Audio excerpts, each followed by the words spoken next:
Morning. Thank you for that introduction, John. That was extremely nice. I ask you to lower your expectations of my brilliance. So if you haven't heard of me, even though it's clear that John just said I work in the industry, I'll tell you what I tell my parents, which is that I am somewhere between Angelina Jolie and a fry cook. I tell them to tell that to their friends when they say, "How she works in Hollywood, but I haven't seen her in anything. I don't know what it's between these two."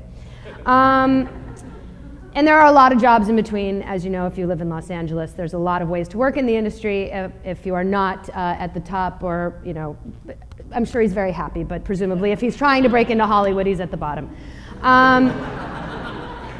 In particular, I work in comedy, and when I was approached to speak about language, I realized that this was a very, very broad topic, language. Full disclosure, I am unilingual. I took French for, my high school years. I can phonetically make out some Hebrew. I can say gracias to any sushi chef in Los Angeles.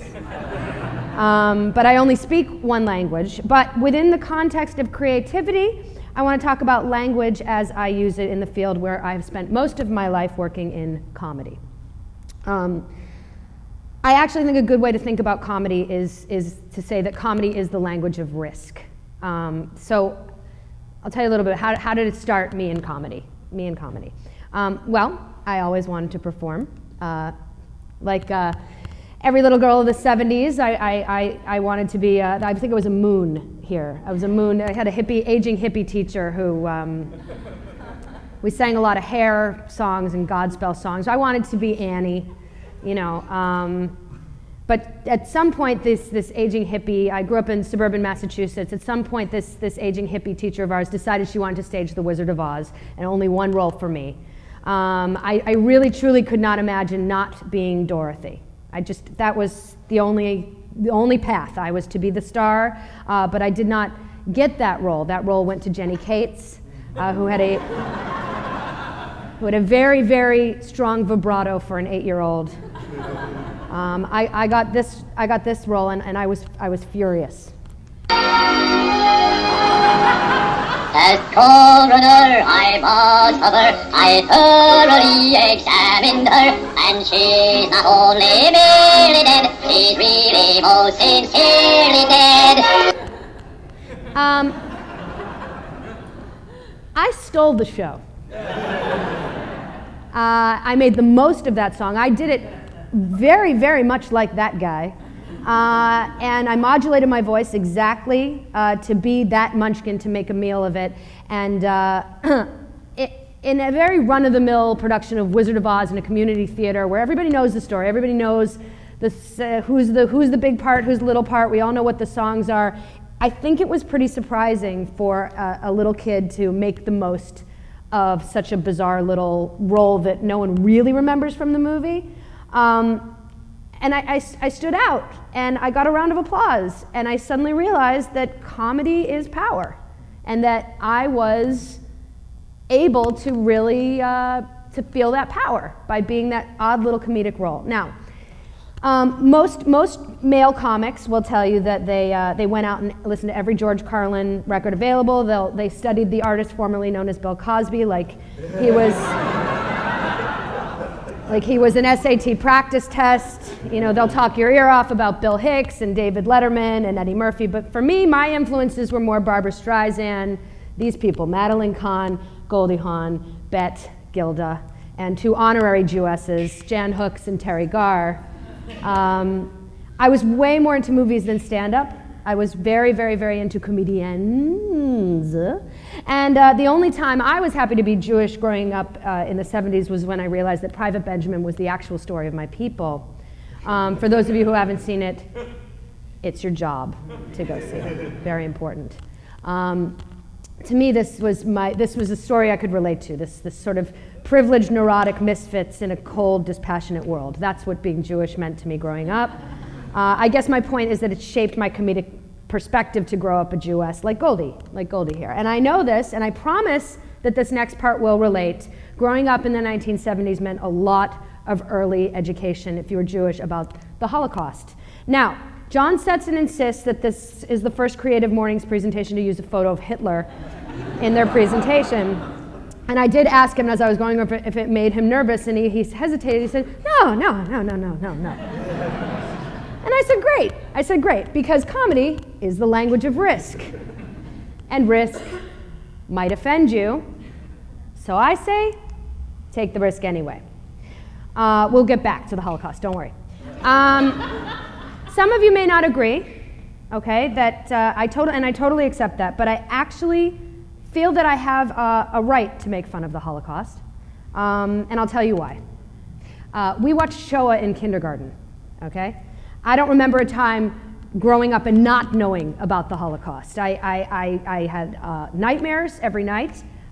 It's a lot for a child to know. It was something that I wound up dealing with through comedy, ultimately. And don't worry, like I said, we'll get back to the Holocaust. But anyway, let's just move on. We'll get back to that, I promise. So as a kid, I got a taste of this comedy power, and I wanted more. I began on my journey to learn the language of comedy.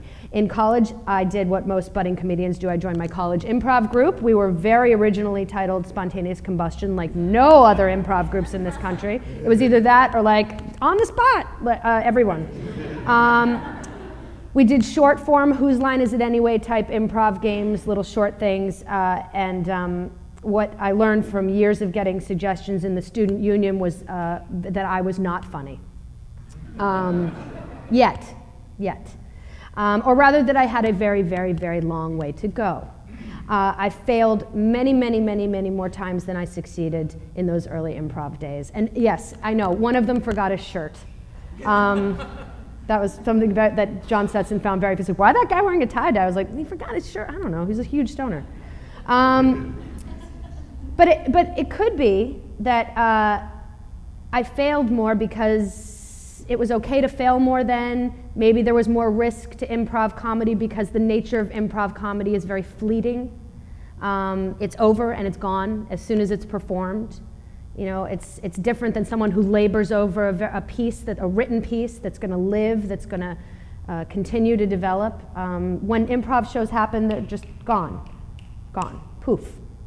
And maybe it's just easier to take risks in improv because of that. And also maybe because I was improvising before the internet, you know, so that probably helps you personally at the time because there was no risk of digital proof of how dumb your stupid fucking jokes were. I remember being scared to death before getting on stage to improvise. It was scary. It was definitely scary. I didn't want to look stupid. I didn't want to not be funny. And I guess because our audiences were so small and we failed so simultaneously, we took the risk. Now, are comedians miserable? Perhaps this is a theory as to why we're so willing to fail. Okay, there's this theory that comedians are fundamentally unhappy people, and only people that unhappy can withstand sustained humiliation and public failure so long before they actually get funny, because they're used to feeling horrible from their broken homes or drug-addicted loved ones or childhood abuse. And to this I say, maybe, I don't know, my childhood was fine. It wasn't a devastating nightmare. So recently I had the opportunity to meet with one of my personal heroes, Jane Curtin. Now, here's the thing about Jane, okay? A lot of her cohorts from the SNL early days seem to be either crazy or dead. She escaped that, though. She escaped that. She has never been addicted to drugs. We never hear stories about her craziness or her bitchiness or her plastic surgery-ness or anything. She has a super nice, happy life, genuinely. She's still married to the same guy, always kind of has been just very, very stable. It all seemed like an anomaly for a comedy legend. And so I asked her about it when I had the opportunity, and she said that when she first started SNL in 1975, she made comedy her job and her life her life. She got married that same year, 1975. And she didn't stay after the cameras went off to go do blow off Belushi's ass like everybody else did. She went home to her husband. She had something else to live far beyond being comedy royalty. It was just, she's still really, really, really funny, by the way. She's got it. She's still got it. So, okay, you don't have to be miserable to be funny. So why are some people just prepared to take more risks than others? I still don't know exactly why I was one of those people, but it might have been laziness. Maybe it was laziness. Everything else job-wise looked like you had to take a lot of tests and then write things down. It seemed boring.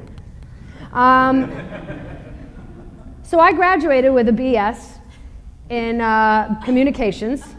And I really only learned one thing through my 4 years at Boston University, which was that I loved improv comedy. And after college, I thought, all right, maybe I should work at a summer stock. The truth is I actually had an opportunity to start an internship, this will give you a clue as to how old I am, on the Rolanda show, which was in Toronto, which I just knew that I was going to be something near a camera, standing near a camera. That's all I learned this was before the internet. So I got my first email address in college. And I just remember okay, I guess I'll work on a show, whatever show, Rolanda. Anyway, but I did have the summer, so I thought I should do summer stock. That's what people who like to perform do, summer stock. And I assumed that, in Dirty Dancing, I learned that was a thing, summer stock, Jews go there. Sounds good. So I auditioned at a big cattle call. They had these big cattle calls in New England called the New England Theater Conference auditions. They were the NETCs, and basically aspiring summer stock performers get up and do a monologue and 16 bars of a song, and I don't remember, curtsy or bow, and then all these different producers sort of write down which ones they like, and they offer to meet you, and maybe they'll audition you further in one of their little suite rooms or whatever. I got 2 job offers from the New England Theater Conference auditions. One was a children's theater in Ohio, and one was at a Renaissance festival. I had never been to a Renaissance festival. I didn't know what one was, but it sounded like Shakespeare in the Park. That's what it sounded like. So I took it. Now, as we all know, Renaissance festivals are more like this. One quick linguistic thing here, I was now officially a Rennie. A Rennie is a person that works at a Renaissance festival. Like a carny is a person that works at a carnival. Like a druggie is a person that works at a carnival. So there I am. But I did get to improvise quite a lot, actually. And it also kind of fed into my Private Benjamin fantasy, being that I was pretty sure I was, the only Jewish Rennie, and the only Rennie with Israeli savings bonds supplementing my income. Not a lot of Jews at the Ren Fair, sort of like in the Renaissance. Jews were fairly marginalized in Renaissance England as well. Anyway, doesn't matter. There I learned to speak a different kind of improv comedy language, more like interactive improv. I was picking up skills. This was a skill that led me to a lot of corporate improv jobs for the next few years. I was able to work for Disney. I was able to do interactive theater, a lot of industrial work. Eventually, I made the move to New York City. I was finding more and more random jobs. I worked at a second city ripoff called Chicago City Limits. We did college touring shows, and then I found this. It is hard to believe, for who's heard of the Upright Citizens Brigade, right? They're huge now, very, very, very big institution. But whatever it was, 17, 18 years ago, it's hard to believe that this little 4-person team was just a tiny little outlet. They had no theater space of their own at the time. They were teaching classes to, at the most for their first couple years, 70 people? 70 tops. And I was lucky enough to be one of them. Met my husband in Amy's level too. But if I studied, I performed, I taught, I lived, I breathed comedy, a lot of improv. Now I was writing and occasionally even memorizing the things that I wrote down. I learned many more ways of speaking improv here. One of the most important things I learned from UCB, comedy is provocative. I mean, these guys were the guys that would go to a random stand-up club and just stage a fake pro-life protests. Offensive? Probably, yeah. Some people would think, but powerful, yes, for sure. And over the past 10 years, which I can't believe it's been a decade, I have been one half of a comedy act called Rana and Beverly. This is the lovely and talented Jessica Chaffin on the left. That's the Rana, I'm the Beverly. It's essentially a talk show with two Yenta hosts from New England who interrogate celebrities. We do live shows still at UCB every month in Los Angeles. Rana and Beverly was born and raised at Upright Citizens Brigade. We have a comedy podcast. We've done comedy festivals, random TV stuff. Now, my Beverly is truly meant to satirize the Jewish women that I grew up around. By showing her completely, I try to show that women and people like her are multidimensional and quite lovable, despite their most racist and odious flaws, okay? As a Jewish woman, I feel I have the right to make fun of other Jewish women, which leads me back to the Holocaust. Now, as I touched on before, mine was the generation that was taught, okay, so this is far enough away that it isn't directly related to you, but that means if you don't remember it, it will happen again tomorrow. I am also not the first person to touch on the Holocaust in comedy, by the way. Springtime for Hitler, anyone? Okay. So last year, I had the opportunity to do the Dead Authors podcast with Paul F. Tompkins at UCB. For those of you who haven't listened to it, it's pretty great. The show works like this. Paul F. Tompkins plays author H.G. Wells and has a time machine wherein he invites a comedian to portray an author who is dead. From a list of dead authors to be live on stage in an on-stage interview. All the proceeds go to, it's 826, right, is the name of the, yeah.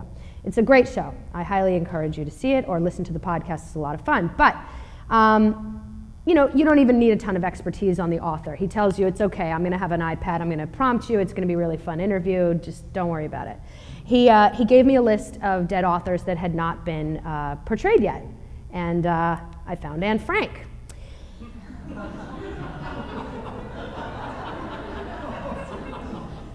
A symbol of righteousness and humanity. She probably shouldn't be mocked. But I immediately recalled a story another friend, an older friend of mine told me a few years ago. Apparently a friend of hers had a grandfather, a survivor, who had gone to grade school with the real, the one, the only Anne Frank. And you know what he said?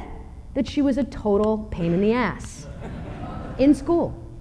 A real know-it-all and not particularly nice. So yes, a peer and fellow survivor of Europe's darkest hour said that Anne Frank was basically Hermione Granger without the charm.